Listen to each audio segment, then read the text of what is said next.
बिस्मिल्लाहिर्रहमानिर्रहीम, अस्सलाम वालेकुम। पाकिस्तान और दुनिया भर में देखने और सुनने वालों को अब्दुल कादिर का सलाम।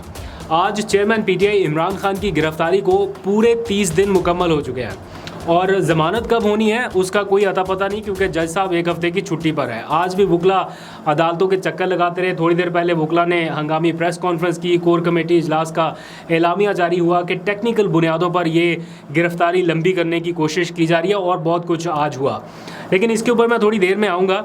आज कहीं पे मैं सुन रहा था कुछ लोग जो इस गिरफ्तारी के हामी हैं और जो समझते हैं कि इमरान खान को ज़्यादा देर तक जेल में रहना चाहिए और बड़ी खुशी का इजहार करते हैं इस मामले पर, वो फ़ख्री अंदाज में आके बता रहे हैं कि अभी तो और सख्ती होनी है, अभी तो ऐसा लगता है कि खेल और शुरू होगा, इस तरह बताते हैं। तो मेरा सिर्फ एक ही क्वेश्चन है, जो भी करना है करें, आगे भी हो रहा है और भी जितना चाहें कर लें, लेकिन एक लम्हे के लिए ये सिर्फ देख लें कि जब से ये गिरफ्तारी हुई है और जब से ये सारा प्रोसेस शुरू हुआ गिरफ्तारी का, केसेस का, मुकदमात का, क्या पाकिस्तान इससे ऊपर गया? क्या तरक्की के सारे पैमाने ऊपर चले गए? क्या लोगों को सस्ती बिजली, क्या लोगों को सस्ता खाना, क्या लोगों को हर चीज़ आसानी से मुयस्सर है? अगर तो ये सब कुछ हो रहा है और इसका कोई बेनिफिट है, फिर तो ज़ोरों शोर से करें, जितना दिल चाहता है करें।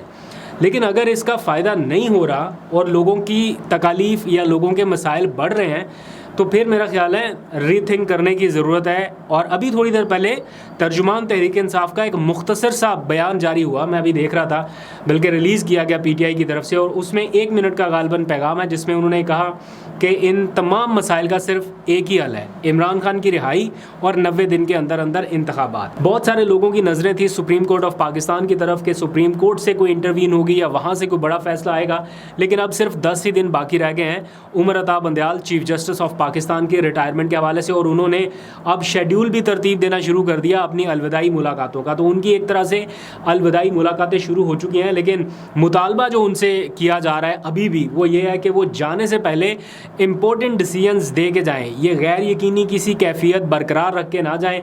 जितने फ़ैसले उन्होंने टेकअप किए हुए हैं कम अज़ कम उनके फ़ैसले दे के जाएँ।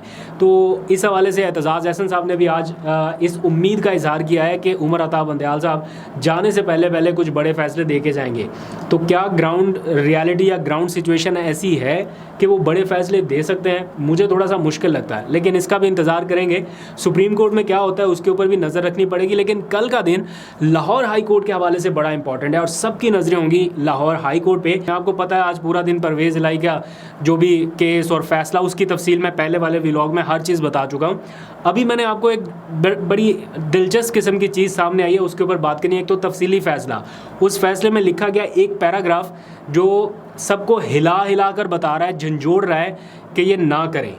उस पैराग्राफ की तरफ आने से पहले अभी थोड़ी देर पहले मैं देख रहा था लाहौर हाई कोर्ट को बतौर रिपोर्टर कवर करने वाले जो जर्नलिस्ट हैं शाकिर अवान साहब, उनका ट्वीट देख रहा था। मैंने राब्ता करने की कोशिश की, राब्ता हो ना सका। उन्होंने एक ट्वीट किया जिसमें वो लिखते हैं कि परवेज़ इलाही की बाजियाबी का केस कॉज लिस्ट से निकाल दिया गया, यानी लाहौर हाई कोर्ट में जिन केसेस की समाअत कल होनी है उसकी कॉज लिस्ट से भी निकाल दिया गया। और जज अमजद रफ़ीक साहब जिन्होंने ये फ़ैसला दिया उनकी रिहाई का या बाजियाबी का, वो फ़ैसला सुनाने वाले जज जो हैं वो अब कल से लाहौर हाई कोर्ट की प्रिंसिपल सीट पर केसेस की समाअत नहीं करेंगे, बल्कि कल से मुल्तान बेंच में उनके केसेस की समाअत लगा दी गई है, यानी वो मुल्तान बेंच में केसेस की समाअत करेंगे।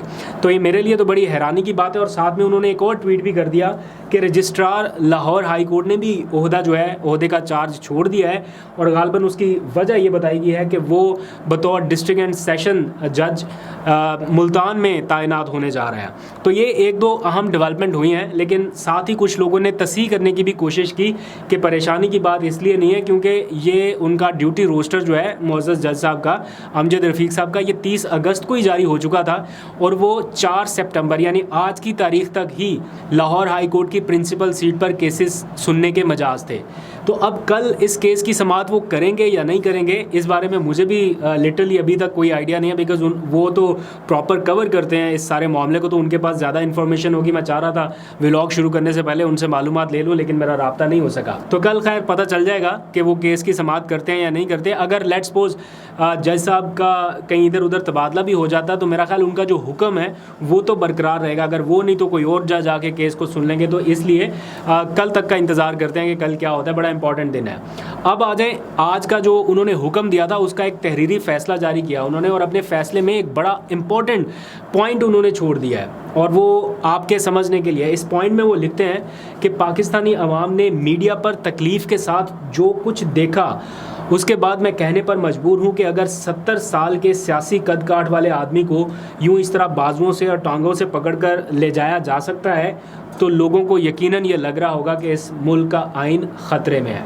ये बड़ी गहरी बात उन्होंने लिखी है अपने इस तहरीरी फ़ैसले में, और साथ ही उन्होंने लिखा कि DC इस्लामाबाद ने अदालती हुक्म की खिलाफ वर्जी करते हुए अपनी जुरिस्डिक्शन से बाहर निकलकर किसी दूसरे सूबे के रिहायशी शख्स के खिलाफ MPO का ऑर्डर जारी कर दिया, जो कि अदालती हुक्म की खिलाफ वर्जी है।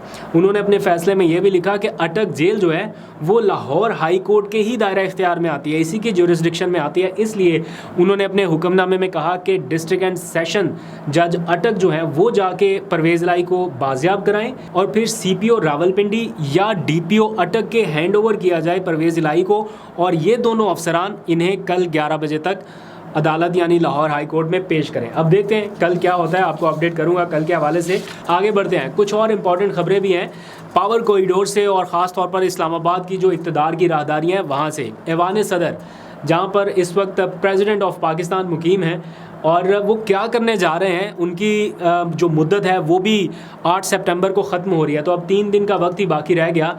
क्या सोच रहे हैं वो, क्या इस ओहदे पर कंटिन्यू करेंगे या उन्हें जाना पड़ेगा, ये भी एक क्वेश्चन इस वक्त मार्केट में गर्दिश कर रहा है, लेकिन वहाँ पर अभी बिल्कुल खामोशी है। दूसरा मेन क्वेश्चन ये था कि 3 दिन अब बाकी रह गए हैं, तो इन 3 दिनों में क्या वो इलेक्शन की तारीख का ऐलान करेंगे या नहीं करेंगे। ज़रा ये बताते हैं कि वो करने वाले थे, लेकिन एन मोमेंट पे कुछ ऐसे मुलाकातें हुई, कुछ ऐसी डेवलपमेंट्स हुई कि उन्होंने वो ऐलान रोक दिया और आगे नहीं बढ़े। तो अभी तक प्रेसिडेंट हाउस से इंतखाबात की तारीख का ऐलान नहीं किया गया, तो ये भी अपने आप में एक तजस्सुस भरा सीन है कि क्या होगा, क्या ऐलान करेंगे या नहीं करेंगे। इसके ऊपर भी आपको अपडेट करते रहेंगे। एक और ख़बर जो थोड़ी सी परेशान कुन है आप लोगों के लिए, वो ये कि निगरान हुकूमत ये कहीं ना कहीं कोशिश कर रही थी कि रिलीफ किसी तरह से आवाम को फ्राहम करने के लिए कुछ शॉर्ट टर्म सलूशन ढूंढा जाए, और IMF के साथ इन्होंने रीनिगोशिएट करने की कोशिश की। और अब खबर आ रही है कि IMF ने निगरान हुकूमत का जो प्लान है वो मुस्तरद कर दिया है, और जो तजवीज़ निगरान हुकूमत ने दी थी उससे IMF ने इत्तफाक नहीं किया, और कोई गालबन अदादुशुमार है 6 अरब के हैं या गालबन कुछ समथिंग लाइक दैट। तो वो IMF कह रहा है कि आप 6 अरब का जो फिगर बता रहे हैं वो हमारे नज़दीक 15 अरब का गैप बढ़ जाएगा, तो इसलिए उन्होंने फ़िलहाल ये प्लान मुस्तरद करके नई तजावीज़ मांग ली हैं। आज थोड़ी देर पहले एक और तशवीशनाक खबर भी सामने आई। गिलगित बल्तिस्तान के जो साबिक वज़ीर आला हैं खालिद खुर्शीद खान, जिनका ताल्लुक PTI से है, उनके ऊपर एक कातलाना हमले की भी इत्तला आई। PTI की जानिब से इसका ऐलान किया गया कि उनके ऊपर एक कातलाना हमला हुआ, लेकिन अल्हम्दुलिल्लाह वो हमले में महफूज रहे और कोई जानी नुकसान नहीं हो सका। लेकिन ये जो वाक़या पेश आया है ये यकीनन तशवीशनाक है और इसकी तहकीकात होनी चाहिए। PTI ने भी मुतालबा किया है कि वहाँ के हालात भी थोड़े से बदल रहे हैं, तो उसके पेश नज़र इस मामले के ऊपर ख़ास तवज्जो देने की ज़रूरत है। कोर कमेटी ने एक तफसीली एलामिया भी जारी किया है, जिसमें इमरान खान साहब की आज 30 दिन मुकम्मल होने पर जो उनकी गिरफ़्तारी है और उसकी रिहाई में हायल रुकावटें हैं उनके ऊपर उन्होंने बातचीत किया। बहुत सख्त किस्म का एलामिया है, लेकिन थोड़ा सा मोल्ड करके अगर मैं आपको बताऊँ तो PTI ये समझती है कि इमरान खान की गिरफ़्तारी को तूल देने के लिए टेक्निकल पॉइंट्स का सहारा लिया जा रहा है, और जज साहब की जो आज छुट्टी थी या रुखसत थी 1 हफ़्ते की, ये उन्हें कोई ज़्यादा अच्छी नहीं लगी। और उनका ये मानना है कि अगर एक जज छुट्टी पे है तो कम से कम उसका ऑल्टरनेट कोई सोल्यूशन होता, कोई ऑल्टरनेट जज भी होने चाहिए जो इन केसेस की समाअत कर सके। और वैसे ये मुतालबा कोई बुरा मुतालबा नहीं है कि अगर एक जज साहब को कोई काम है, कोई ज़रूरी काम से उन्होंने जाना है, बिल्कुल जा सकते हैं। छुट्टी तो सबको ज़रूरत पड़ सकती है किसी भी टाइम, लेकिन कोई ना कोई ऑल्टरनेट या बैकअप सहूलत तो होनी चाहिए। अगर कोई एक शख्स जेल में है और उसकी ज़मानत की दरख्वास्त आपके पास है, तो या तो आप फ़ैसला करके चले जाइए छुट्टी पे, या फिर कम से कम कोई ऑल्टरनेट सोल्यूशन ज़रूर होना चाहिए था। बहरहाल इमरान खान को अभी कितने दिन और जेल में रहना पड़ेगा ना PTI के वकला को पता है, ना हमें ही पता है, ना जो आसपास के लोग हैं उनको आइडिया, क्योंकि टेक्निकल पॉइंट्स या टेक्निकल ग्राउंड्स के ऊपर ये सारा मामला आहिस्ता आहिस्ता आगे चल रहा है। तो देखते हैं क्या होता है। पसे पर्दा ऐसे सिग्नल्स मिल रहे हैं कि कुछ इंपॉर्टेंट मुलाकातें हो रही हैं, कुछ राब्ते हो रहे हैं, क्या हो रहा है उसकी तफसील किसी को पता नहीं है, लेकिन देयर इज़ समथिंग जो कि कुक हो रहा है कहीं ना कहीं। अगर कोई खबर मिलेगी कंफर्म तो इंशाल्लाह आपको ज़रूर बताएंगे। आज तक के लिए इतना ही। अपना बहुत सा ख्याल रखिए। अल्लाह हाफ़िज़।